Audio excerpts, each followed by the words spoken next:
Hello গিন্নি, সামনে তো পুজো। বাংলাদেশ থেকে 1000 টন ইলিশ উপহার আসবে। তোমার হাতে সর্ষে ইলিশ খাবো, গরম ভাত, সাথে নেবো 1 পিস মাছ। একটু মাছ ভেঙে ভাতের সাথে মাখিয়ে মুখে দিলেই।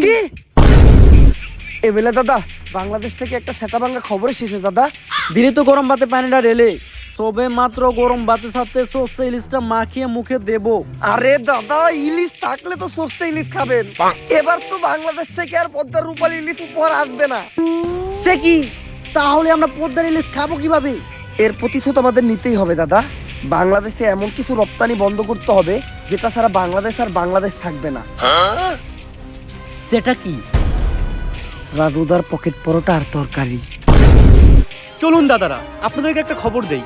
বাংলাদেশ থাকবে না, থাকবে না বাংলাদেশ। আজকে আমি শোকাহত, আজকে আমি চিৎকার করব না, আজকে আমি রাখবো না। বাংলাদেশ থাকবে না। বাংলাদেশের জেলা চট্টগ্রাম, ফেনী, কুমিল্লা কোনোটাই থাকবে না। বাংলাদেশের চিকেন লেগরে আমরা কুকুরের মতো কামড়ে খেয়ে ফেলবো। থাকবে না বাংলাদেশ।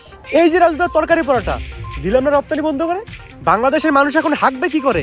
বাংলাদেশের মানুষের তো রাজুদার তরকারি আর পরোটা না খেলে হাগাই ক্লিয়ার হয় না। বাংলাদেশ থাকবে না, থাকবে না, না হাঁক দিয়ে পেরে মরে যাবে। থাকবে না, বাংলাদেশ থাকবে না।